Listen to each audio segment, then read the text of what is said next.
अवधूत चिंतन श्री गुरुदेव दत्त. बोला श्री स्वामी समर्थ. तुम्हा सगळ्यांचे आपल्या भक्तिमय चॅनलवर मनापासून स्वागत आहे. स्वामी भक्त हो, आज पुन्हा एकदा तुमच्यासाठी नवीन स्वामी संदेश घेऊन आलेले आहे. आजचा स्वामी संदेश तुम्ही ऐकाल अशी मी अपेक्षा करते, कारण आपल्या आयुष्यामध्ये स्वामी संदेश ऐकणं खूप गरजेचं आहे. कारण हे कलियुग आहे आणि या कलियुगामध्ये चांगल्या गोष्टींपेक्षा वाईट गोष्टींचा प्रसार खूप जास्त आणि झपाट्याने होत आहे आणि आपल्या संपूर्ण जीवनावर त्याचा कुठेतरी वाईट परिणाम होत आहे. त्यामुळे काही झाले तरी चांगले विचार कर. चांगले विचार जर आपल्या कानावर पडले आणि त्यातल्या त्यात स्वामींचा संदेश असेल तर नक्कीच आपलं आयुष्य सोन्यासारखं झाल्याशिवाय राहणार नाही. चला तर मग आजचा स्वामी संदेश काय आहे हे जाणून घेऊया.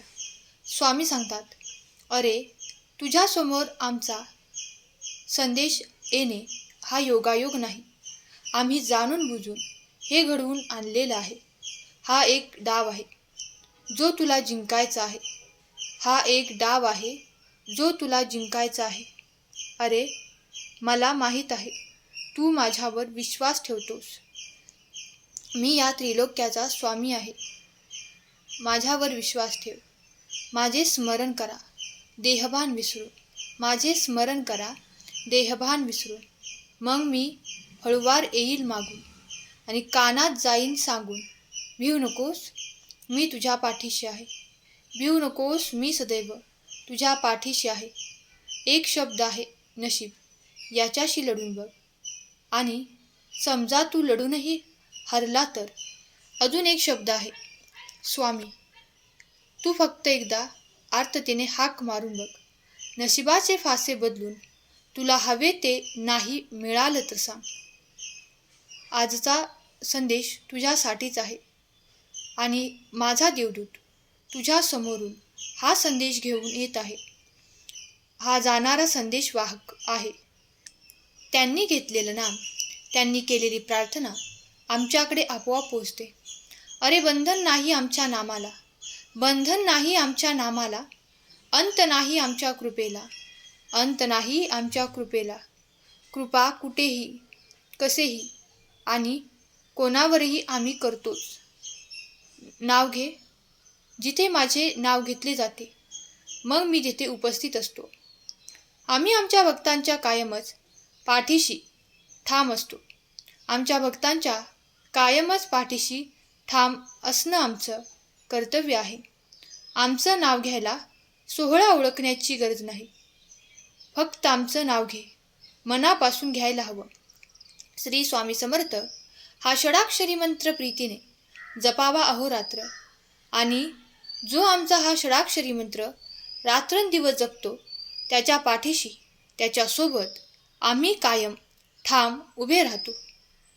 अरे तुला आयुष्य रोज नवीन वाटेवर आणून ठेवणार आहे. आज नवीन प्रश्न उद्या आयुष्यात निर्माण होणार आहेत. जे मिळणार आहे त्याच्यात सुखी समाधानी राहा.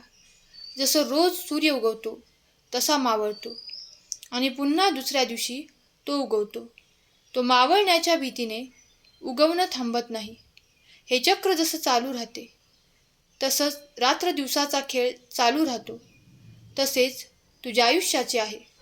तुझ्या आयुष्यात खेळ चालू आहे, तो देखील असाच चालू राहणार आहे. सुखाचा दिवस पाहण्यासाठी तुला दुःखाची रात्र देखील संयमाने घालवावी लागणार आहे. तू असं म्हणू नकोस की उद्या मला पुन्हा दुःख मिळेल म्हणून मी उद्याचा दिवस पाहणार नाही. असं तू म्हणत असशील तर तू चुकीचा आहेस. तुला आनंद अनुभवायचा असेल तर तू दुःखाला संयमाने सामोरे जा. उद्या माझ्या आयुष्यामध्ये या सूर्यासोबत सुख देखील माझ्यापर्यंत चालत येणार आहे. अरे हा आत्मविश्वास जर तुझ्यामध्ये असेल तर नक्कीच तुझ्या पाठीशी आम्ही सदैव उभे राहणार आहोत. आणि वाटेवर जर दुःख येत असेल तर त्या दुःखाला देखील तुला संयमाने घालवावे लागेल. म्हणूनच तुझ्यामधला संयम तू सुटू देऊ नकोस. वाईट परिस्थितीतही तू दाखवलेला आमच्यावरचा विश्वास आमच्यावर सातत्याने ठेव आणि तो विश्वास मुठीत ठेवशील तेव्हा तू एक माणूस म्हणून परिपक्व होत असतो. अरे, अशी तुझी वागणूक तू ठेवतो तेव्हाच तर तू खऱ्या अर्थाने परिपक्व होतो. म्हणून जे वाट्याला येतं त्याला कुणालाही जबाबदार धरू नकोस. तुझं कर्म म्हणून सोडून द्यायला शिक आणि नीतिमत्ता सदैव साफ ठेव. अरे, तुझा न्याय आमच्या दरबारात होईल. तू स्वतःला जितकं ओळखत नाहीस त्याहीपेक्षा जास्त आम्ही तुला ओळखतो. जीवनाच्या शर्यतीत कोणाला हरवण्यासाठी नाही तर स्वतःला जिंकवण्यासाठी प्रयत्न कर. कारण कोणी तुझ्या सोबत असणार नाही. तुलाच तुझ्या सोबत उभे राहून प्रामाणिक प्रयत्न करायचे आहेत. तू स्वतः प्रयत्न केले तरच ती परिस्थिती बदलू शकते आणि म्हणूनच तू फक्त प्रयत्न कर. आणि अशातही तुझ्या प्रयत्नांसोबत जर तू आमचं नाव घेत असशील तर काळजी कशाला करतोस?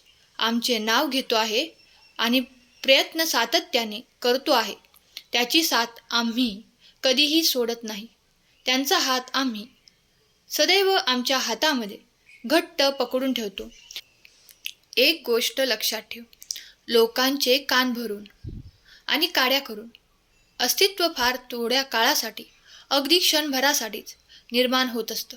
लोकांचे कान भरून किंवा काड्या करून अस्तित्व फार थोड्या काळासाठी, अगदी क्षणभरासाठीच निर्माण होत असतं. पण आमच्या दरबारात तुला आयुष्यभर राज्य करायला मिळणार आहे. आयुष्यभर राज्य करण्यासाठी तुझ्या मनाचा मोठेपणा आणि नीतिमत्ता साफ असायला हवी. तुझ्या मनाचा मोठेपणा आणि नीतिमत्ता साफ असायला हवी. आणि तू जर अशा प्रकारे वागत असशील आणि तुझी वागणूक अशा प्रकारची असेल तर आम्ही तुला सदैव एकच सांगू, तू डगमगू नकोस, तू घाबरू नकोस. आम्ही सदैव तुझ्या पाठीशी आहोत. आम्ही सदैव तुझ्या पाठीशी आहोत. स्वामी भक्त हो, आजचा स्वामी संदेश तुम्ही ऐकला असेल अशी मी आशा करते. बघा, आजचा स्वामी संदेशामध्ये आपल्याला स्वामींनी सांगितले की जसं सूर्य रोज उगवतो आणि रोज मावळतो तसेच आपल्या आयुष्यामध्ये सुखापाठीमागे दुःख आणि दुःखाच्या नंतर सुख हे येणारच आहे. फक्त त्या गोष्टींना आपल्याला सामोरे जायचं आहे. सुख आलं म्हणून फक्त सुखामध्ये रममाण न होता कदाचित दुःखही वाट्याला येऊ शकतं असा विचार करून त्या दुःखाला सामोरे कसं जायचं याची देखील तयारी आपल्याला ठेवावी लागते. आणि हो, जर आयुष्यामध्ये दुःख आलं तर त्या दुःखाला कवटाळून बसण्यापेक्षा असाही विचार करा की या दुःखातून मी कसा बाहेर पडू शकतो. आणि तुम्ही हे जाणण्यासाठी तयार असले पाहिजे की ह्या दुःखातून बाहेर पडण्याचा मार्ग मला कसा मिळेल. लक्षात ठेव, दुःख हे देखील जाण्यासाठी आलेलं आहे. कारण हा काळ कधीच एका ठिकाणी थांबत नाही आणि म्हणून जो थांबला तो संपला असं म्हटलं जातं. अगदी बरोबर आहे. सुख असू द्या किंवा दुःख असू द्या, त्या ठिकाणी तुम्ही थांबून राहू नका, तर पुढे चालण्याचा प्रयत्न करा. कुठलीही परिस्थिती समोर येऊ द्या, आपण आपल्या परिस्थितीमध्ये स्वतःजवळ संयम बाळगा. ही वेळ देखील निघून जाईल असं म्हणायला शिका आणि स्वामींना हाक द्या. स्वामींचा हात धरण्याचा प्रयत्न करा आणि स्वामींचा हात कधीही सुटू देऊ नका. स्वामी आपल्या पाठीशी राहावे असे जर आपल्याला वाटत असेल तर स्वामींच्या भक्तीमध्ये लीन होणे याशिवाय दुसरा पर्याय नाही. स्वामींच्या भक्तीसाठी स्वामी म्हणत नाहीत की तू दिवस दिवस माझ्यासमोर बसून राहा. स्वामी फक्त एवढं म्हणतात की तू माझे नामस्मरण कर, तू माझी आठवण काढ. स्वामींच्या ज्या आपल्या भक्तांकडून अपेक्षा आहेत त्या प्रत्येक स्वामी भक्त पूर्ण करतील अशी स्वामींची खात्री आहे. कमेंट करून खरा स्वामी भक्त लिहा आणि संदेशाला लाईक करा, चॅनलला सबस्क्राईब करा. भाग्यवंत ठराल. आजचा संदेश आवडला असेल तर संदेशाला लाईक करा. स्वामी तुम्हा सर्वांच्या सर्व चांगल्या इच्छा पूर्ण करून तुम्हाला सुखात, आनंदात, ऐश्वर्यात ठेवून ही स्वामी माऊली चरणी प्रार्थना. केलेली सेवा स्वामींचरणी अर्पण करते. धन्यवाद. श्री स्वामी समर्थ. जय जय स्वामी समर्थ.